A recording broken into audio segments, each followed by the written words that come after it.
Today's top boxing news. Okay, we'll start with this. I'm sure you're all aware that Taylor versus Serrano 2, it doesn't look like it's going to be happening in May, and as a result of that, the newly crowned super featherweight division's undisputed champion, Alicia Baumgardner, threw her name into the hat, saying, y'all know what to do. I don't know that Alicia's on Katie's radar. I've never heard Katie mention potentially facing her. It's not saying that she's never mentioned it, that's just saying that I've never heard Katie mention facing Alicia. It's an intriguing fight, and for the most part, up until this point, it's been a conversation that's been mostly driven by the fans. Yeah. The fans themselves, to see the super featherweight division's undisputed champion take on the lightweight division's undisputed champion. It's only right. Alicia don't shy away from big fights. She's not shying away from this one, though, as stated. I don't know how much or how little Katie Taylor is interested in taking on Alicia, but on the premise that it were to materialize. It's an interesting stylistic clash because Alicia Baumgartner is one of very few pure boxers at or around these weights. I've said it before. I've never seen Katie Taylor in there with a pure boxer, a textbook pure boxer, mostly because there aren't that many pure boxers at or around these weights. We've seen Katie Taylor opposite the ring boxer punches and pressure fighters, but not many, if any, pure boxers. Alicia's a pure boxer. The boxing is pure when she's boxing. She's economic, defensively responsible, mobile, agile, lightning fast, and she packs a punch, which is actually uncharacteristic of a pure boxer. Pure boxers aren't characteristically known as big punches because they usually fight on the balls of their feet. They fight on the fly, so they're not sitting on their punches. And because they're not sitting on their punches, there's not usually that much on them. And that's where Alicia Baumgartner, she's the exception to the rule, the exception to the majority. It's not that dissimilar from what we see in her corner. Former WBC junior middleweight champion Tony Harrison. He, like Alicia, is a pure boxer that actually packs a punch, a big one. They got that in common. They're very similar in that way. For Alicia Baumgartner, opposite the ring, a combination puncher, an agile one, a fast one like a Katie Taylor, the trial would be managing the distance and catching Katie Taylor on the way in. Presumably with an overhand right, countering the jab over the top with the right hand. Like she did to Terry Harper, like she did to Michaela Mayer. Katie's not limited to fighting at one range. She's light on her feet, fleet of foot, in and out. Bouncing in and out of striking distance and putting together combinations while she does it. So the trial for Alicia would have to be catching Katie Taylor on the way in. For Katie Taylor, the trial would be outworking Alicia Baumgartner and doing it safely. Minding the right hand that I just mentioned, trying to. The trial for Katie would be appearing the busier fighter in the eyes of the judges, because Alicia Baumgartner, even though she can string together combinations, I mean, she's capable of doing it characteristically, she is economic. More often than not, she is. She is the more economic fighter of the two. Katie is more of a combination puncher than Alicia. Alicia Baumgartner, who sports professional record of 14 wins with 1 loss, no draws, 7 knockouts. 7! Even though Katie Taylor campaigns at a higher weight than Alicia, in a potential match between them, I'd give the edge in power to Alicia. Single punching power, the ability to rattle the opponent with a single shot, a single punch. In a potential fight between Alicia and Katie, presumably at 135 pounds, I think Alicia would arrive at lightweight an even bigger puncher than she already is at 130 for not having to cut down the extra 5 pounds. Katie sports a professional record of 22 wins with no losses, no draws, 6 knockouts. And as stated, I don't think Katie is as big a puncher as Alicia Baumgartner is, but she does have more rounds in the bank than Alicia, gone the distance more times than Alicia, so I actually think Katie has the better engine. Even if she is 8 or 9 years older than Alicia, you know, Katie's 36 going on 37, whereas Alicia's a very spry 28. And I get that, but I still think Katie's got the better engine, and Katie's not carrying as much muscle as Alicia. That much muscle eats up that much more oxygen, tires a fighter faster. It can, so Alicia's got the edge in power, Katie's got the better engine. Edge and experience also. Yeah, Katie's got the edge and experience also. Alicia Baumgartner, hard puncher that she might be, she won't be the first big puncher Katie's fought. Yeah, she's fought a few. Jessica McCaskill, Rose Vellante, Delphine Pisson 2 times, Amanda Serrano. Christina Leonardo, who actually gave Alicia Baumgartner her first professional loss. That's a common opponent between Katie and Alicia. Katie's fought more big punches than Alicia has, so she won't be in unfamiliar territory opposite the ring, a big puncher. In terms of the edge and speed, they're both fast, just at different ranges. Alicia Baumgartner is very quick from the outside coming in, whereas Katie Taylor mid-range to inside. I think she's a little faster in the pocket than Alicia. Strings punches together a little quicker. They're both fast. They've both got speed. just at different ranges. They're both fast. They both are. And they're both nimble. They both have the ability to be light on their feet and fight on the fly, manage the distance. In and out. They can both do that. I don't know if this fight is going to happen, I'm be honest with you. It's an interesting fight, and we know that Alicia Baumgardner wants it, but she's not the only one in the running. Moreover, who says they don't reschedule the fight with Amanda once Amanda's fully healed? We don't yet know what her recovery time is going to be, but there's a chance that she might be able to recover from this injury on time to fight Katie Taylor later on this year. Remember, this news broke just yesterday. It's still fresh. Just on the premise that Alicia stands in for Amanda, that's what you got to think about. Can Alicia Baumgartner time Katie Taylor's entry to catch her with a hard shot coming in the same way she did Terry? Or will Katie's combination punching fluster and wear out Alicia Baumgartner? That's the trial. Very interesting fight. Man, super lightweight news. Newly crowned IBF champion Subriel Matthias says to Regis Prograis, I promise you, I'm going to send you to the hospital. An ominous warning and an ominous forecast for reigning WBC champion Regis Prograis. Subriel Matthias ain't for the faint of heart. He's not for play. He's a dangerous fighter. He's got a reputation. We all know how he earned it. Regis Prograis was the only name Matthias mentioned on his own during his post-fight press conference late Saturday night in Minneapolis. Last Saturday. But the IBF 140-pound champion made it clear he'll fight anyone in their division. One reporter specifically asked about Puerto Rico's Matias following his technical knockout of Jeremias Ponce if he would welcome fights against Teofimo Lopez, Gervonta Davis, or Ryan Garcia. Bring on anybody, Matias said. According to his translator, I'm not afraid of anyone, so bring him on. Well, he's got nothing to be afraid of in those guys because he's not going to fight those guys. Those guys ain't going to fight him, I should say. In spite of Subriel Matias being in possession of an alphabet title, newly crowned IBF champion,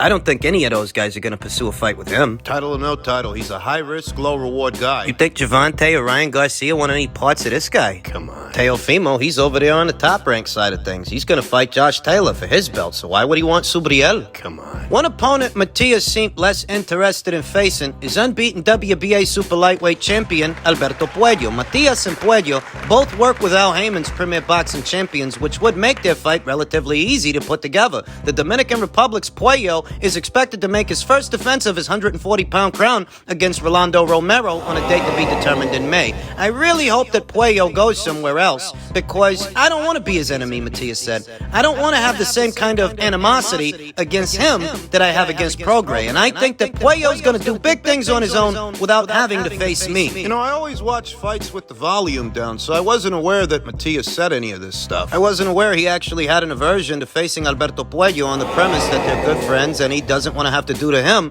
what he does to these other guys. He seems to have his sights set on Regis Prograis. Matias wasted little time afterwards calling out Prograis, the WBC super lightweight champion, saying, I have a message, and I want you all to just spread it far and wide, Matias said. Prograis, I'm coming for you. I'm the world champion now, and I promise you, I'm going to send you to the hospital, so get ready. Well, as we heard, Regis Prograis is supposed to be on his way to the UK. He's supposed to be in talks to take on Jack Catterall. Facing Jack Cataract would likely get Regis Prograis more money by way of Sky Sports than facing Subriel Matias would get him by way of Showtime. A lot of these so-called boxing fans play stupid whenever it's convenient, but that's the reality of things. Regis Prograis made a little over $1 million in his last fight, and unless Al Heyman has something comparable to offer Regis Prograis, the fight don't go down. It's that simple. He made a little over $1 million opposite the ring Jose Zepeda. He'll likely make something comparable opposite the ring Jack Catterall, and you think he's gonna go into a unification match with a guy like this for anything less? Are you stupid? Are you fucking stupid or something? Seriously. You dumb? Subriel Matias may not want to have to face his old buddy Alberto Puello in a unification match between them. What would be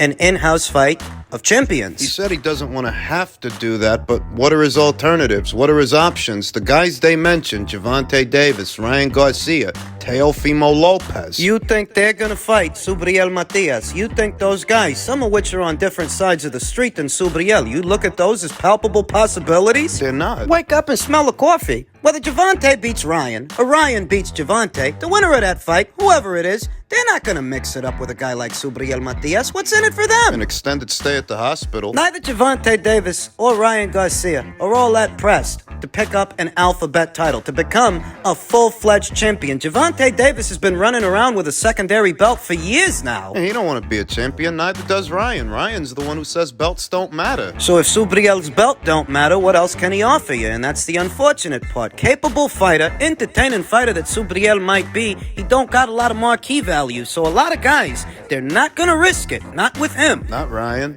not Javante, and not Teofimo. Teofimo's fighting for the BO title on his side of things. If he wins, he'll likely defend it against Jose Ramirez or maybe Devin Haney when he moves up. Subriel is a hot potato, and that's the bottom line. May not want to have to face his old buddy Alberto Puello, but I think the other guys at this weight aren't going to give him much of a choice. He wants Regis. He wants a Regis Prograis fight. Of course I want to see it. I'm a fucking boxing fan. But I'm not an idiot. And neither is Regis Prograis, a fighter who made over $1 million in his last fight, likely will make something comparable in his next fight. You want him to go in there to have a unification match with another champion like himself, you've got to pay to play. Showtime and Al Heyman. That's without condoning or condemning, because I think a lot of you guys are woefully obtuse. You either play stupid or you are stupid. If you want to do the fight between those two guys, you have to pay to play. You have to. How else are you going to do the fight? No, because the people at the PBC stage a lot of fights that really ain't box office fights, that really don't belong on pay-per-view, because they have a habit of doing this. The only way I could see Prograis versus Matthias happening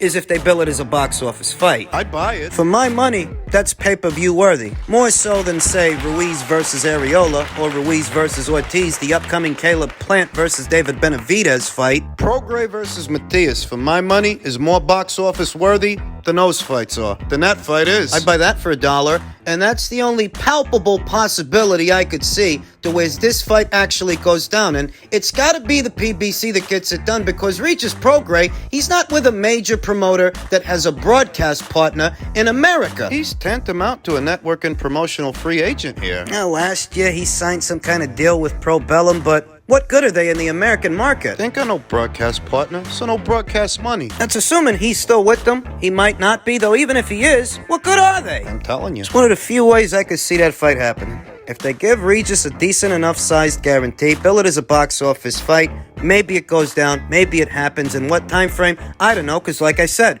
Regis is supposed to be fighting Jack Catterall next. That was the latest. Subriel is a great fighter, but he's also a high-risk, low-reward guy. He's a hot potato. That makes for rough times, rough seas. Is that a real fight? Ngannou is a real discussion.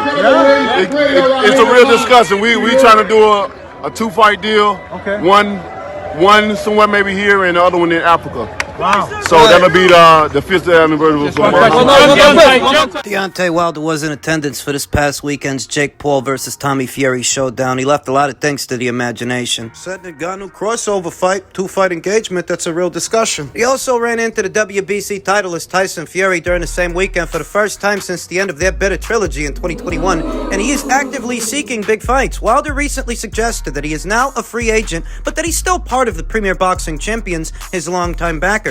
Asked if he would entertain a fourth fight with Fury, Wilder responded in the affirmative. So you're talking Ngannou, you're talking Fury. And in light of these recent revelations, it's a little bit hard to conjure. Hard to imagine that Andy Ruiz is even in that conversation, that he has a seat at that table when you're looking at fights, crossover fights, big ones, like an Ngannou fight. Yeah, but a fourth Fury fight. Deontay Wilder was quoted as saying, of course, we'll do it again, for sure. Stay tuned. Do you think he really meant that? I think he had a lot of conversations with a lot of people that have a lot of money, and a lot of names got thrown around. Perhaps one of them was the name of Tyson Fury. Perhaps. And if somebody over there is willing to give him a fuck ton of money to run it back with that guy, perhaps more money than he'd make boxing Andy Ruiz, that makes it a palpable possibility. He said he's still with the PBC, but you have to wonder, if Showtime ain't necessarily the ones bankrolling Wilder's fights moving forwards, what's Al Heyman's role? Well, we don't know yet that Showtime is out of the picture, but in a situation like that where it's the Saudis bankrolling Wilder's endeavors moving forward, all Al's got to do is take his cut. That's it. You know, the money to make these fights happen and pay the fighters, it comes from the guys over there in the Middle East, and, Al, he takes his cut, and maybe the guys in the Middle East putting on the fight auction off those rights to a Showtime or a ESPN or somebody. I mean, that might be the structure. There's a lot left of the imagination, but that's how it might break down. Wilder said that all fighters are a possibility. Wilder continued when asked about a potential fight with former heavyweight champion Anthony Joshua. Ain't nobody out. We're having discussions with everybody, with all fighters, especially fighters at the top. Everybody is in in the discussion, so I want fighters to know that. Unfortunately, the business of boxing is what it is, and sometimes it gets slow, but when it gets moving, it gets moving. And right now, it's just a process of getting things in order. Locations, dates, and opponents, and getting everything together. So that takes time, but you know that no fighter is safe. Wilder 37 indicated that he expects to return to the ring anytime in between May and June and December. I think he's likelier to return in June than May. That's what I think, and just looking at this, I don't get the sense that Andy Ruiz in a fight with him ranks all that high on Deontay Wilder's priority list. You know, a fight with Francis Ngannou, Francis, who would be the novice boxer in that kind of deal. Fiscally, it's a no-brainer. Financially, the appeal of boxing of Francis Ngannou is that it's a fight that's bigger than a Ruiz fight. It has crossover appeal and comes with less risks because Francis ain't no boxer. You're literally making more money for a safer fight. Granted that taking that safer fight might leave Deontay Wilder subject to some criticism, open to it, that you skipped out on Andy to fight an MMA guy. Ain't that a duck? Kind of, but I don't think Deontay Wilder himself will be losing any sleep over it and what the boo birds are saying while he's counting all those millions. He added, whatever is going on, it's excitement that people have been waiting to see for a very long time. There's always a possibility of another Fury fight. When you talk about fights that the fight fans have been waiting a long time, a very long time to see, the one fight that comes to mind almost immediately is the Anthony Joshua fight. That's the one. Anthony Joshua's en route to a Jermaine Franklin fight, a rebound fight for him. I anticipate that he's going to win that fight, and he's going to win that fight by way of knockout. It will be his first fight under Derek James. He'll be in his corner. I think it's going to be a good pairing. Comes to Deontay, he's putting so much out there and being vague about it. We don't know that Andy won't be his next fight. We don't know that he will. Could be Francis Ngannou. He also mentioned Fury. But when you talk about things that the fight fans have been waiting for, waiting a long time, it's the Joshua fight. Certainly more than an Ngannou fight, certainly more than a Fury fight. We got 3 of those. And you know, the Ruiz fight is a good fight, but I don't know that that's something that people have been waiting all that long for. The Joshua fight, that's the one. So are we going to end up seeing that fight this year? What do you think?